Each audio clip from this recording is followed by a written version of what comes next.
The Dublin gunpowder disaster was a large explosion that took place on the quays of Dublin on the 11th of March 1597. The explosion demolished as many as 40 houses, and left dozens of others badly damaged. The disaster claimed the lives of 126 people, as well as inflicting countless injuries. The accidental explosion is the worst disaster of the kind to have occurred in Ireland. In the long run, however, the disaster provided the impetus for the expansion of Dublin in the early 17th century and beyond, with the rebuilding efforts laying the foundation of the new city centre.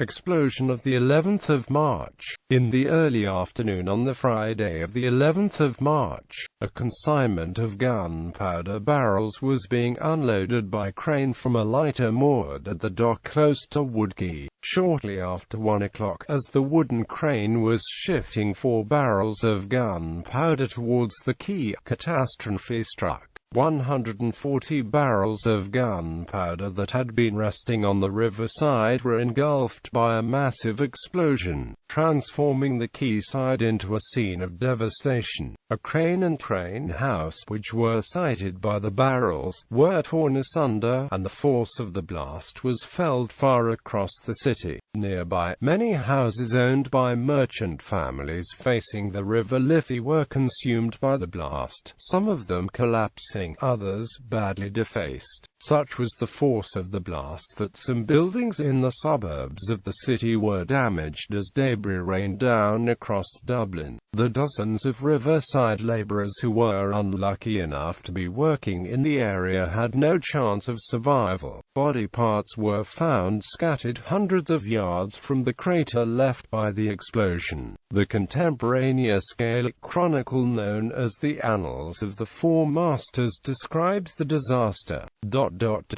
A spark of fire got into the powder, but from whence that spark proceeded, whether from the heavens or from the earth beneath, is not known. Howbeit, the barrels burst into one blazing flame and rapid conflagration, which raised into the air, from the solid foundations and supporting posts, the stone mansions and wooden houses of the street, so that the long beam, the enormous stone, and the man in his corporal shape, were sent whirling into the air over the town by the explosion of this powerful powder, and it is impossible to enumerate, reckon, or describe the number of honourable persons, of tradesmen of every class, of women and maidens, and of the sons of gentlemen, who had come from all parts of Ireland to be educated in the city, that were destroyed. Lead up to disaster. The disaster took place against the backdrop of the 9 Years' War, in which the Ulster leader Hugh O'Neill and his allies were engaged in an armed challenge to the English crown. Vast quantities of gunpowder were required to supply the English army in Ireland. The main destination for the cargo of gunpowder was Dublin, the principal city of Ireland. These were offloaded by English ships onto boats waiting offshore. From there, they were ferried across the shallow water to the city. In the days before the disaster, a dispute had arisen between the Dublin porters and the castle officials. A Crown official by the name of John Allen, the clerk of the storehouse, had threatened and intimidated a number of the porters, forcing them to work without pay. As such, many of the porters were effectively on strike, refusing to help unload the barrels of gunpowder. This led to a build-up of gunpowder on the quays.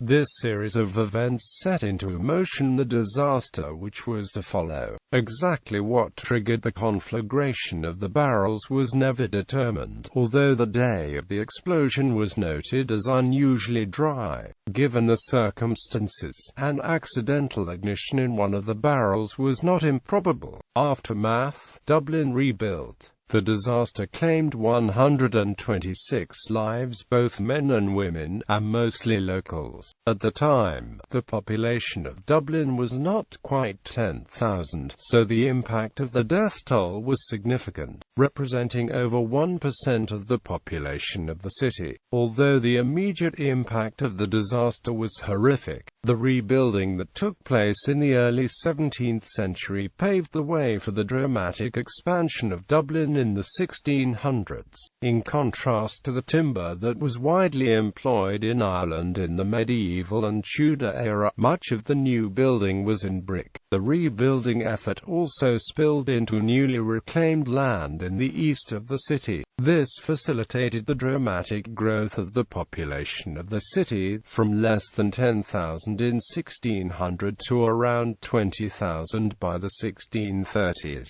The rebuilding effort was in some respects comparable to that which took place in London after the Great Fire of 1666, transforming Dublin from the style of a medieval city into that of a more modern city.